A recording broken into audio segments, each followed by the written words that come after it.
oh boy, like honestly, oh dear. This movie was pretty awful, if I have to be honest.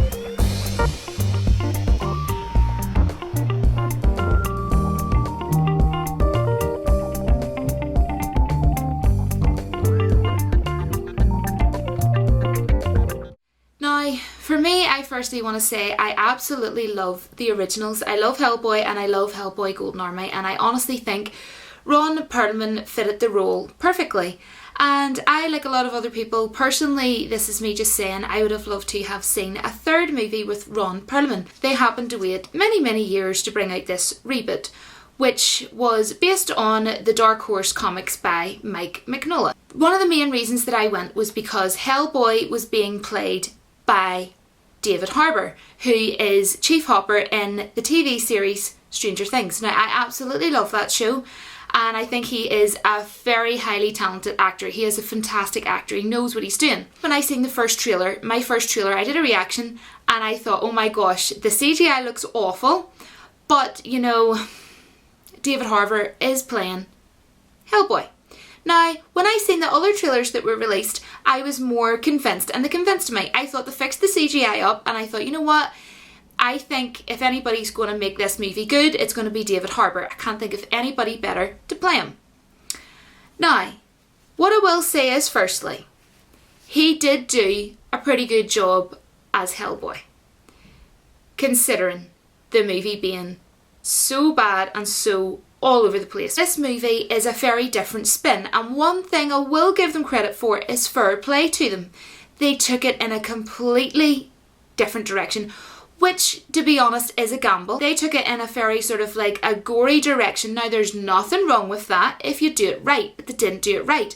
What they do in this movie, guys, is, without sort of spoiling anything, they're just sort of throwing gore at you, but for no reason that's kind of doesn't fit the story.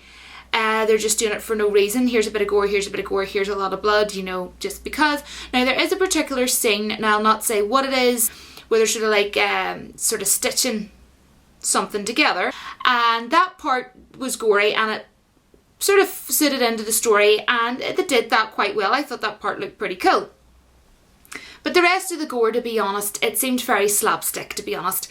And I wouldn't even say it was like Ash vs Evil Dead, the series, because I love that series, and, you know, the gore in it is actually really good, but it's cheesy and it's slapstick, you know. But I think they were kind of like trying to go down that direction, but it just didn't work, because, you know, with Ash vs Evil Dead, that TV show, it works and it's cheesy and the gore fits in, but the gore just doesn't fit in this movie, guys. It really doesn't. What I will say is it is very disjointed, and, you know, if you do go and see this film, you know, you will notice that.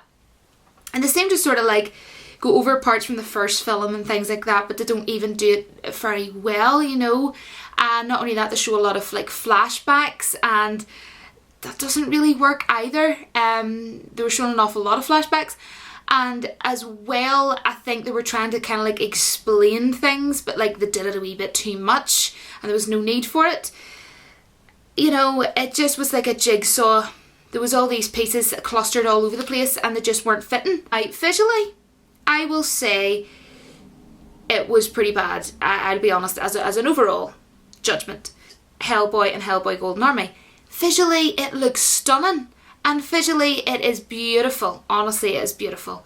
But how can you visually go from those movies many years ago looking visually stunning to nowhere near as good? Like, the original movies visually looked miles better, but, you know, things have evolved. People's experience, you know, in movies have evolved, yet it didn't look like it in this movie, and we've came many years, like, let's face it. The director of this movie, Neil Marshall, now, is a British director, which makes sense because, you know, this movie was also based in London. And one thing I did say as well in one of my trailer reactions was I was concerned about, and it happened. I was also concerned about the CGI being bad in the first trailer, and it also happened. But what happened, what I hope wasn't going to happen, was the really harsh Cockney accents weren't going to be like really bad throughout the movie, and they were.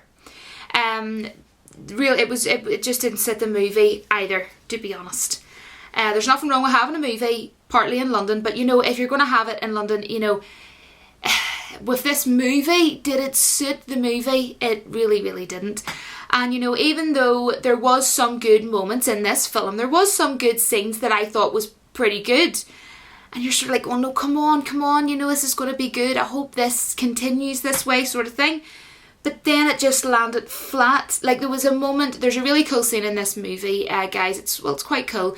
It's a fight scene with giants. And it looks pretty good. But then they ruin it with a stupid dialogue or, like, you know, really corny jokes that are made by, like, you know, a 14-year-old, in my opinion.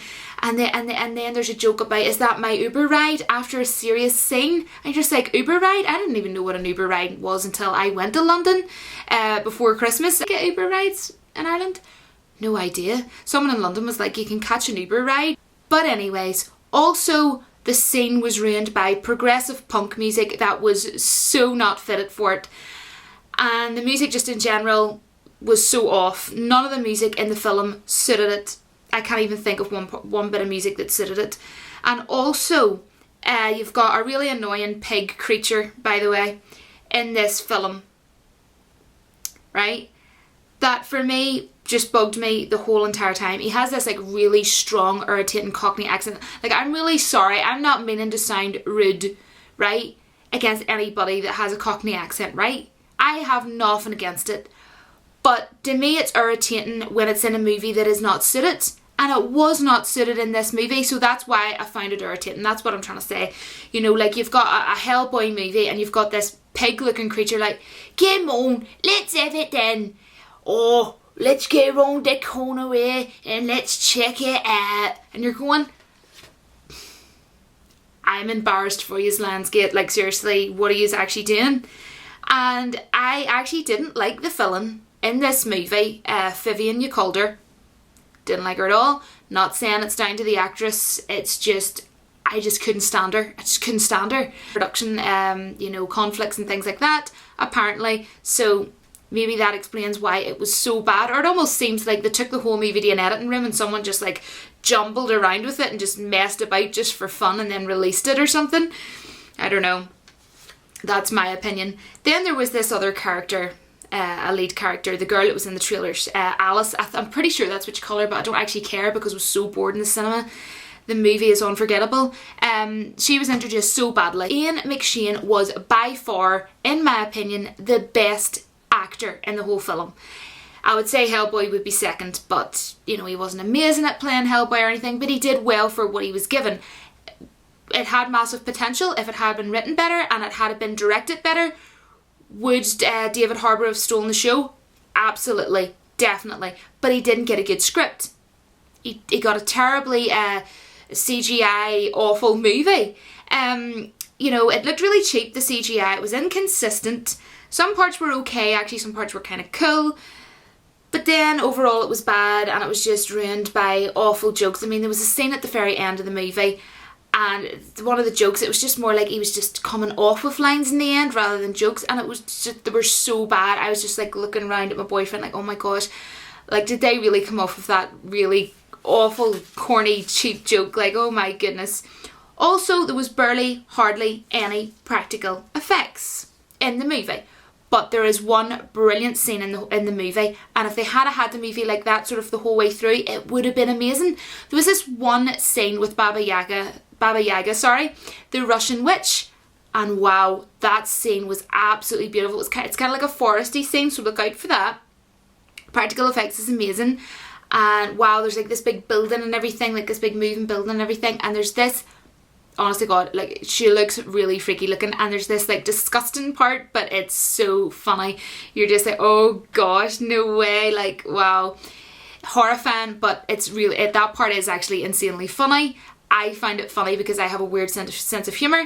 It was brilliant. It was so cool. But I mean, aside from that, there was barely any practical effects. You know, they needed more practical effects. It just fell so flat, and even when they were trying to be serious, they were making a joke out of it, but they weren't even making a joke out of it with good jokes.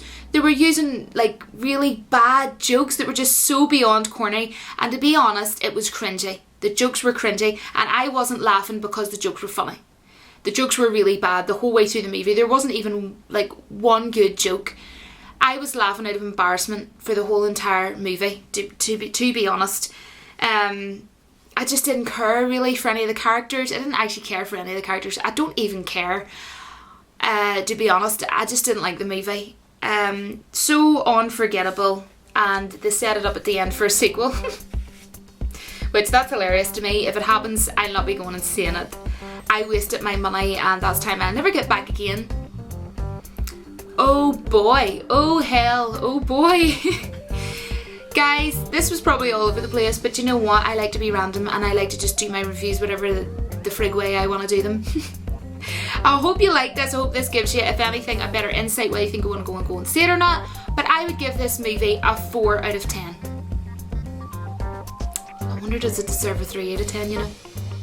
I don't know. 3 or 4 out of 10. I will see you all in my next video. But don't forget, as always, that the Force will be with you always.